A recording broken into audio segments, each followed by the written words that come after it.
Google X, it certainly sounds secretive enough, and it is. Google X is the top secret lab where the company strives for world-changing innovation.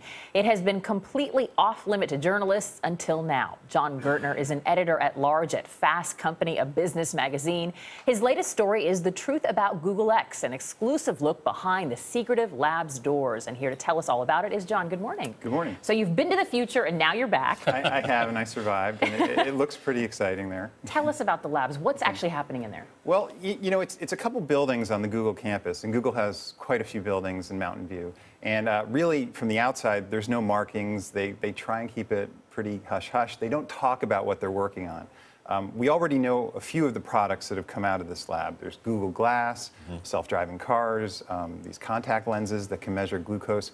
But what I was interested in is, how do they come up with ideas? How do they try and separate the good ideas from the bad ideas?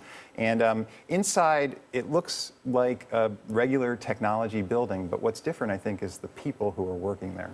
How are they different from the typical Google employee?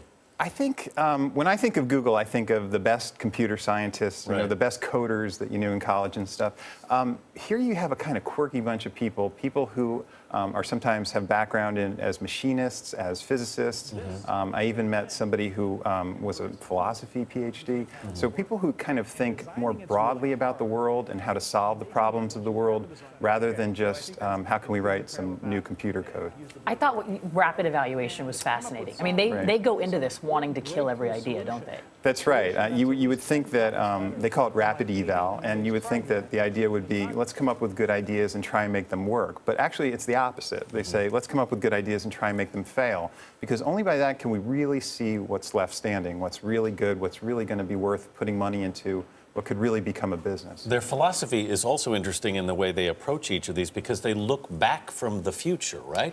Sometimes they do. Again, my anticipation was that I would go there and they would say, well, here's how we think of it. We think there's a problem, so what technology can we create to solve the problem? But sometimes they think, well, let's imagine we live in the future and the problem has already been solved. So how did it get solved? And then they think backwards from that. Okay, well, I want to hear what they're working on in the design kitchen. Okay. So what exactly can we expect? Well, the design kitchen is part of Google X. It's how they kind of prototype some of these ideas. When I said they sort of focus on making things fail, sometimes they come up with an idea and they say, well, let's build it. Let's see if we can actually build something. So when I was there, they talked about hoverboards. They had thought about building hoverboards, and they wondered, how do you build it? The design kitchen is a group of people with these kind of fabulous machines that actually try and prototype something very quickly and build it and see, you know, maybe this is worth actually creating a business out of.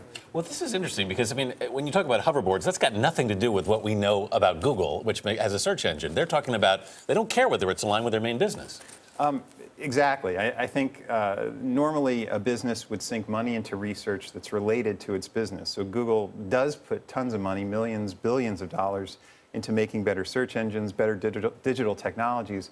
What's really unusual about Google X, and I don't think there's a model for it anywhere else really in the world, in industrial or corporate America, is that they're specifically looking at technologies that might be very, very far from Google's business. They're saying, what could the future be, even if it doesn't have anything to do with search or computers or digital technology. Before we let you go, I'm just curious. They started selling Google Glass, Yes. $1,500 a pair. Is it a success? Is it not?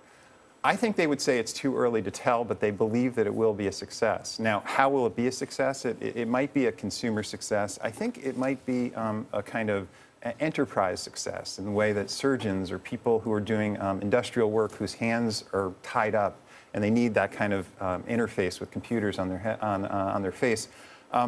These are technologies that are a long distance away from succeeding or failing, and it might just be too early to tell. All right. Jon Gertner with Fast Company. Thanks so much for being with us this morning. Thank you, guys.